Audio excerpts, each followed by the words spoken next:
Chapter 7 The Sorting Hat. The doors swang open at once. A tall, black-haired witch in emerald green robes stood there. She had a very stern face, and Harry's first thought was that this was not someone to cross.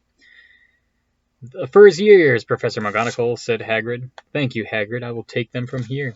She pulled the door wide. The entrance of the hall was so big you could have fit the whole of the Dursleys' house in it. The stone walls were lit with flaming torches like the one in Gringotts. The ceiling was too high to make out, and a magnificent marble statue facing them led up to the upper floors. Marble staircase faced them led up to the upper floors.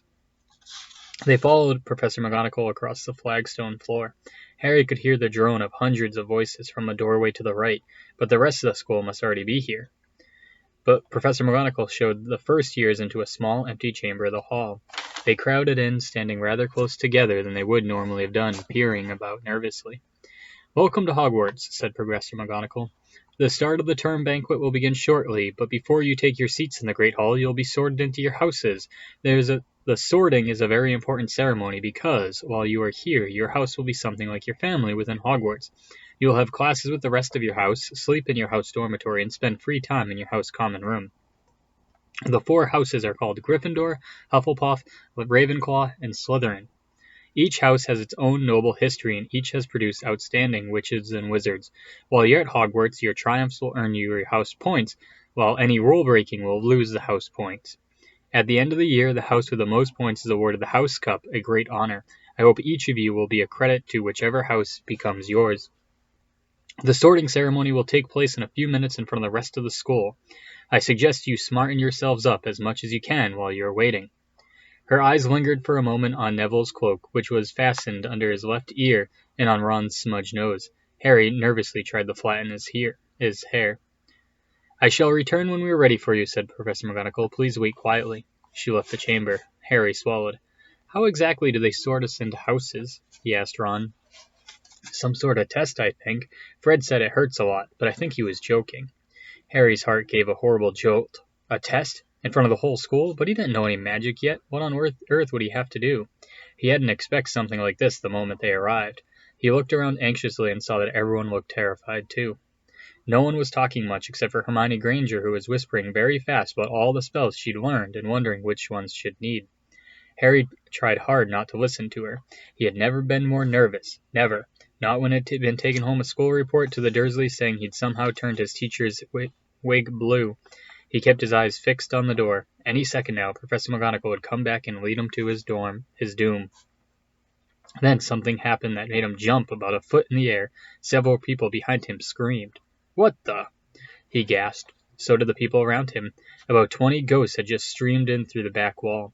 Pearly white and slightly transparent, they glided across the room, talking to one another and hardly glancing at the first years. They seemed to be arguing. What they looked like was looked like a fat little monk was saying, "Forgive and forget, I say. We ought to give him a second chance. My dear Friar, haven't we given Peeves all the chances he deserves? He gives us a bad name, and he's not really a ghost. I say, what are you all doing here?" A ghost wearing a ruff and tights had suddenly noticed the first years. Nobody answered. "New students," said the fat friar, smiling at them. "About to be sorted, I suppose." "Hope to see you in Hufflepuff," said the friar. "My old house, "Move along now," said a sharp voice. "The sorting ceremony is about to start." Professor McGonagall had returned. One by one, the ghosts floated away through the opposite wall.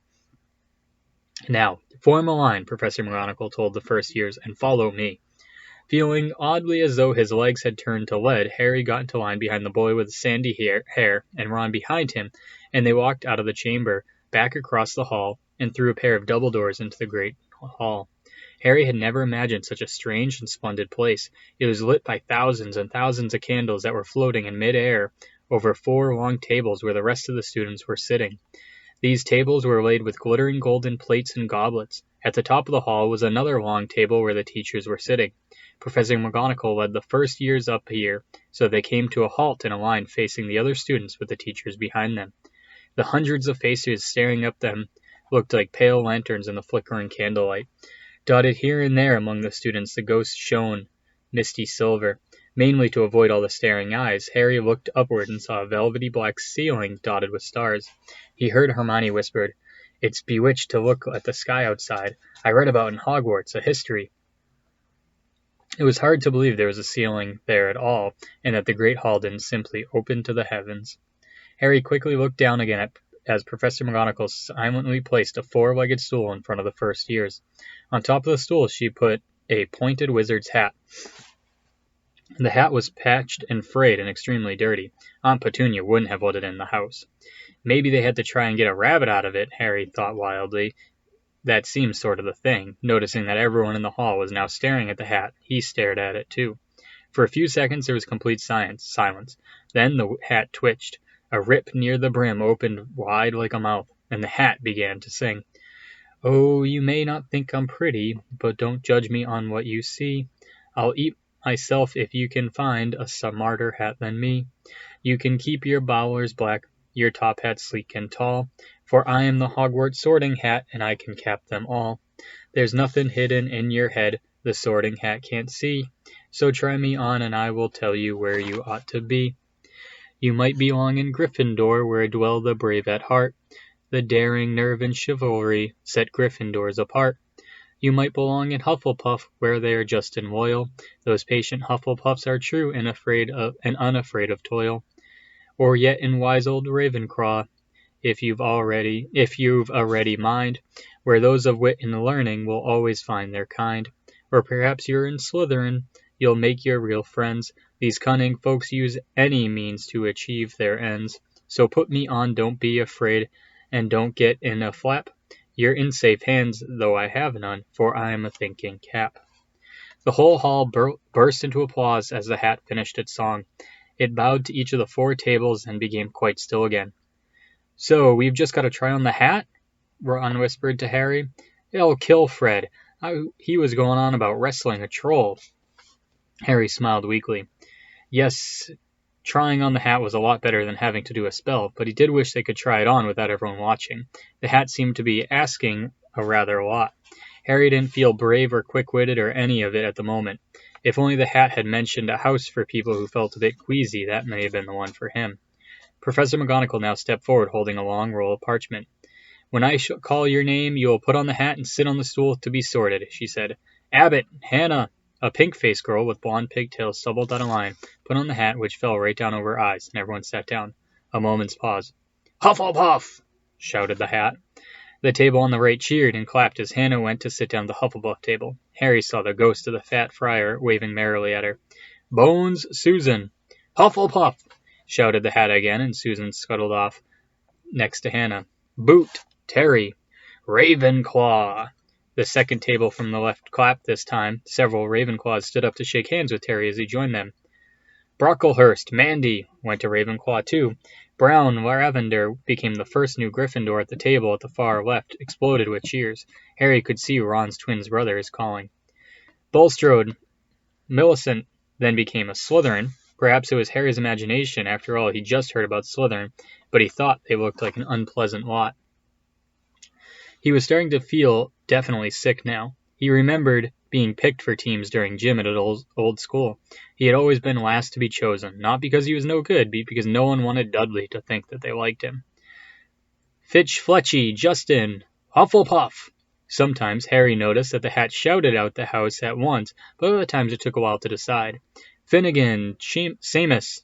The sandy-haired boy next to Harry in line sat on the stool and almost a whole minute before the hat declared him a Gryffindor. "Granger, Hermione."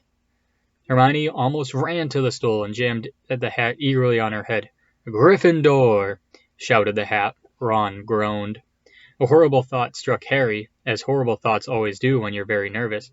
What if he wasn't chosen at all? What if he just sat there with the hat over his eyes for ages until Professor McGonagall jerked it off his head and said there had to obviously been a mistake and he better get back on the train? When Neville Longbottom, the boy who kept losing his toad, was called, he fell over on his way to the stool. The hat took a long time to decide with Neville. When it finally shouted "Gryffindor," Neville ran off, still wearing it, and had to jog back amidst gales of laughter to give it back to McGonagall Morag. Malfoy swaggered forward when his name was called and got his wish at once. The hat had barely touched his head when it screamed "Slytherin!" Malfoy went to join his friends Crabbe and Goyle, looking pleased with himself. There weren't many people left now. Moon, Knot, Parkinson, then a pair of twin girls, Paddle and Paddle, then Perks, Sally Ann, and then last, Potter, Harry! Harry stepped forward, and whispers suddenly broke out like little hissing fires all over the hall. Potter, did she say? The Harry Potter? The last thing Harry saw before the hat dropped over his eyes was the hall full of people craning to get a good look at him. Next second, he was looking at the black inside of the hat. He waited. Said a small voice in his ear. Difficult, very difficult. Plenty of courage, I see. Not a bad mind either. There's talent. Oh, my goodness, yes. And there's a thirst to prove yourself. Now that's interesting. So where shall I put you? Harry gripped the edges of the stool and thought, not Slytherin, and not Slytherin. Not Slytherin, eh? Said the small voice. Are you sure? You could be great, you know. It's all here in your head, and Slytherin will help you on the way to greatness. No doubt about that. No? Well, if you're sure, better be Gryffindor. Harry heard the hat shout out the last word to the whole hall. He took off the hat and walked shakily towards the Gryffindor table. He was so relieved that he had been chosen and not put in Slytherin, he hardly noticed that he was getting the loudest cheer yet. Percy Perfect got up and shook his hand vigorously, while the Weasley twins yelled, We got Potter! We got Potter! Potter! Harry sat down opposite the ghost in the ruff he'd seen earlier. The ghost patted his arm, giving Harry the sudden horrible feeling he just plunged into a bucket of ice-cold water. He could see the high table properly now. At the end of the nearest sat Hagrid, who caught his eye to give him a thumbs up. Harry grinned back, and there, in the center of the high table, in a large gold chair, sat Albus Dumbledore. Harry recognized him at once from the card he'd gotten out of the chocolate frog on the train. Dumbledore's silver hair was the only thing in the whole hall that shone as brightly as the ghost. Harry spotted Professor Quirrell, too, the nervous young man from the Leaky Cauldron. He was looking very peculiar in a large purple turban. And now there was only 3 people left to be sorted. Thomas Dean, a black boy, even taller than Ron, joined Harry at the Gryffindor table. Turpin Lisa became a Ravenclaw, and then it was Ron's turn. He was pale green by now. Harry crossed his fingers under the table, and a second later he heard the hat shout, Gryffindor! Harry clapped loudly with the rest as Ron collapsed into the chair next to him. Well done, Ron. Excellent, said Percy Weasley pompously across Harry, as Zabini Blaze was made a Slytherin. Professor McGonagall rolled up her scroll and took the sorting hat away. Harry looked down at the empty gold plate. He had just realized how hungry he was. The pumpkin pasties seemed ages ago. Albus Dumbledore has gotten to his feet. He was beaming at the students, his arms open wide, as if nothing could have pleased him more than to see them all there. Welcome, he said. Welcome to a new year at Hogwarts. Before we begin our banquet, I'd like to say a few words, and here they are. Nitwit, Blubber, Oddment, Tweak. Thank you. He sat back down. Everybody clapped and cheered. Harry didn't know whether to laugh or not. Is he a bit mad? He asked Percy uncertainly. Mad, said Percy airily. He's a genius, best wizard in the world. But he is a bit mad, yes. Potatoes, Harry? Harry's mouth fell open. The dishes in front of him were now piled with food. He had never seen so many things he liked to eat on the table. Roast beef, roast chicken, pork chops and lamb chops, sausages, bacon and steak, boiled potatoes, roast potatoes, fries, Yorkshire pudding, peas, carrots, gravy, ketchups, and for some strange reason, peppermint hamburgers. The Dursleys had never exactly starved Harry, but he'd never been allowed to eat as much as he liked. Dudley has always taken everything that Harry really wanted, even if it made him sick. Harry piled his plate with a bit of everything except the peppermints and began to eat. It was all delicious. That does look good, said the ghost in the ruff sadly, watching Harry cut up his steak. Can't you... Oh, I haven't eaten for nearly 400 years, said the ghost. I don't need to, of course, but one does miss it. I don't think I've introduced myself. Sir Nicholas de Mimsy Porpington at your service, resident ghost of the Gryffindor Tower. I know who you are, said Ron suddenly. My brothers told me about you. You're nearly headless Nick. I would prefer if you'd call me Sir Nicholas de Mimsy, the ghost began stiffly, but sandy-haired Seamus Finnegan interrupted. Nearly headless? How can you be nearly headless? Sir Nicholas looked extremely miffed, as if their little chat wasn't going the way he wanted it. Like this, he said irritably. He seized his left ear and pulled.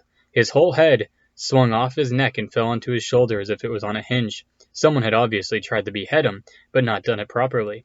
Looking pleased at the stunned looks on their faces, nearly headless Nick flipped his head back onto his neck, coughed, and said, "So, new Gryffindors, I hope you're going to help us win the house championship this year. Gryffindors have never gone so long without winning. Slytherins have gotten the cup 6 years in a row. The Bloody Baron's becoming almost unbeatable. He's the Slytherin ghost." Harry looked over at the Slytherin table and saw a horrible ghost sitting there with blank staring eyes, a gaunt face, and robe stained with silver blood. He was right next to Malfoy, who, Harry was pleased to see, didn't look too pleased with the seating arrangements. "How did he get covered in blood?" asked Seamus, in a great interest. "I've never asked," said nearly headless Nick delicately. When everyone had eaten as much as they could, the remains of the food faded from the plates, leaving them sparkling clean as before. A moment later, the desserts appeared, blocks of ice cream in every flavor you could think of. Apple pies, treacle tarts, chocolate eclairs, and jammed donuts, trifles, strawberries, jello, rice pudding. As Harry helped himself to a treacle tart, the talk turned to their family. "I'm half and half," said Seamus. "My dad's a muggle. Mom didn't tell me she was a witch till after they were married. Didn't tell him she was a witch till after they were married. Bit of a nasty shock for him." The others laughed. "What about you, Neville?" said Ron. "Well, my gran brought me up, and she's a witch," said Neville. "But the family thought I was all muggle for ages. My great-uncle Algy kept trying to catch me off my guard and force some magic out of me. He pushed me off the end of a Blackpool pier once, and I nearly drowned, but nothing happened until I was 8. Great-uncle Algy came around for dinner, was hanging me out of an upstairs window by the ankles when my great-auntie Enid offered him a meringue, and he accidentally let go. But I bounced all the way down the garden and into the road. They were all really pleased. Gran was crying, she was so happy. And you should have seen their faces when I got here. They all thought I might not be magic enough to come, you see. Great-uncle Algy was so pleased that he bought me my toad." On Harry's other side, Percy Weasley and Hermione were talking about lessons. "I do hope they start right away. There's so much to learn. I'm particularly interested in transfiguration, turning something into something else. Of course, it's supposed to be very difficult. You'll be starting out small, just matches into needles and that sort of thing." Harry, who was starting to feel warm and sleepy, looked up at the high table again. Hagrid was drinking deeply from his goblet. Professor McGonagall was talking to Professor Dumbledore. Professor Quirrell, in his absurd turban, was talking to a teacher with greasy black hair, a hooked nose, and sallow skin. It happened very suddenly. The hooked-nosed teacher looked past Quirrell's turban straight into Harry's eyes, and a sharp, hot pain shot across a scar on Harry's forehead. "Ouch!" Harry clapped a hand to his head. "What is it?" asked Percy. "Nothing." The pain had gone as quickly as it come. Harder to shake off was the feeling that Harry had gotten from the teacher's look, a feeling that he didn't like Harry at all. "Who's that teacher talking to Professor Quirrell?" he asked Percy. "Oh, you know Quirrell already, do you? No wonder he's looking so nervous. That's Professor Snape. He teaches potions, but he doesn't want to. Everyone knows he's after Quirrell's job. Knows an awful lot about the dark arts, Snape." Harry watched Snape for a while, but Snape didn't look at him again. At last the desserts too disappeared, and Professor Dumbledore got to his feet again. The hall fell silent. "Just a few more words now that we're all fed and watered. I have a few start-of-term notices to give you. The first years should note that the forest on the grounds is forbidden to all pupils, and a few of our older students would do well to remember that as well." Dumbledore's twinkling eyes flashed in the direction of the Weasley twins. "I've also been asked by Mrs. Filch, the caretaker, to remind you all that no magic should be used between classes in the corridors. Quidditch trials will be held on the second week of the term. Anyone interested in playing for their house teams should contact Madame Hooch.